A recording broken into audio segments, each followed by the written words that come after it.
উনি নিজে সারপ্রাইজ হচ্ছিলেন, বলছিলেন যে ও যেভাবে অ্যাক্টিভলি কাজ করছে এবং দলটে যেভাবে গুছায় নিচ্ছে, উনি এই ঘরোয়া আলোচনার মধ্যে বলতেছিলেন বা মানে মানে তার কাছে তিনি ভরসা রাখতে পারছেন।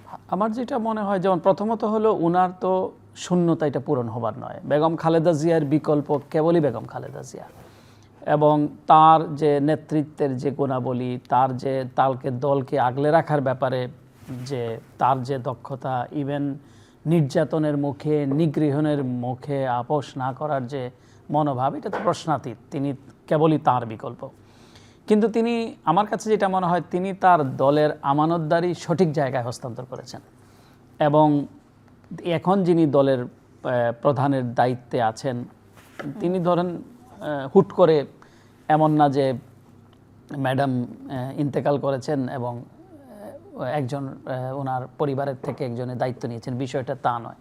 কারণ আমরা যেটুকু জানি বাংলাদেশের রাজনীতিতে, যেমন ইতিমধ্যে বাংলাদেশ জাতীয়তাবাদী দলের যিনি প্রধান এখন আছেন, উনি ভারপ্রাপ্ত বেশ অনেক দিন ধরেই তিনি কিন্তু দলের সঙ্গে, দলের লিডারশিপের সঙ্গে যুক্ত। দলের সঙ্গে তো অনেক আগের থেকেই যুক্ত। সেই কবে আমরা দেখেছি উনি বগুড়া জেলা বিএনপির একজন সদস্য ছিলেন, সেখান থেকে তিনি পার্টি বিএনপির জয়েন্ট সেক্রেটারি হয়েছেন, ফার্স্ট জয়েন্ট সেক্রেটারি হয়েছেন, বিএনপির সিনিয়র ভাইস চেয়ারম্যান হয়েছেন, বিএনপির ভারপ্রাপ্ত চেয়ারম্যান হয়েছেন। অর্থাৎ রাজনীতির যে স্তরগুলো, সেই স্তরগুলো নট নেসেসারি যে প্রেসিডেন্ট জিয়ার ছেলে বা বেগম খালেদা জিয়ার ছেলে, এটা তো এক ধরনের ইমপ্লিকেশন আছে, সেটা এক ধরনের বাস্তবতা, রিয়েলিটি। এটা যেমন অগ্রাহ্য করা যায় না, তেমনি তার যে পলিটিক্যাল যে ওরিয়েন্টেশন, মানুষের সঙ্গে মেশার যে তার যে অভিজ্ঞতা, এবং তিনি তখনই যেভাবে সারা বাংলাদেশে ঘুরে বেড়িয়ে মানুষের মধ্যে এক ধরনের জায়গা করে নিয়েছেন। দ্বিতীয় হলো তিনি দলটাকে আগলে রেখেছেন। লন্ডনে বসেও তিনি যেভাবে মানে প্রত্যেকটা রুটে, ডিস্ট্রিক্ট লেভেল থেকে শুরু করে থানা লেভেল পর্যন্ত, তখন কিন্তু এই দলটা তো একটা ইউনিফাইড বডি ছিল। অর্থাৎ এখন যারা অপোজিশনে আছে তাদের নেতৃত্ব পর্যন্ত তারা বলতেন, পাবলিকলি আমরা বলতে শুনেছি যে বেগম তারেক রহমান হচ্ছেন এই আন্দোলনের নেতা, মানে হাসিনা বিরোধী আন্দোলনের। সেই কারণে আমি বলছি, মানে আমি এই প্রশ্নের উত্তরে আমি যেটা বলার চেষ্টা করছি সেটা হলো তার নেতৃত্বটা অলরেডি পরিশীলিত, পরীক্ষিত এবং এস্টাবলিশড। সুতরাং এখানে কোনো শূন্যতা নাই। আমি এটা বলছি রাজনীতির লিডারশিপের ক্ষেত্রে বিএনপির দেশের লিডারশিপ কী হবে সেটা তো নির্বাচনের উপর নির্ভর করে, কিন্তু সামগ্রিক অর্থে নেতৃত্বের যে গুণাবলী থাকা দরকার সেটা তার মধ্যে আছে।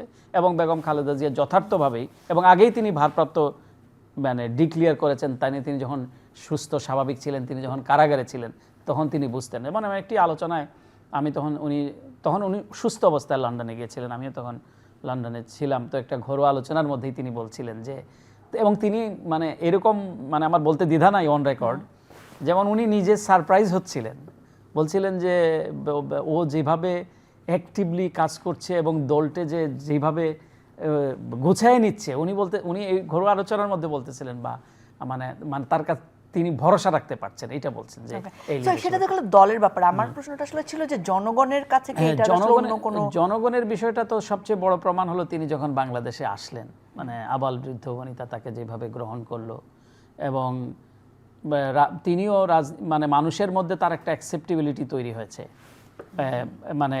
এই লিডারশিপটা কার্যকর লিডারশিপ। সেই হিসেবে আমরা যেটুকু বুঝতে পারি, জনগণের পালস মাপার ক্ষেত্র তো নির্বাচন, এবং সেটা 12ই ফেব্রুয়ারি পর্যন্ত আপনার অপেক্ষা করতে হবে।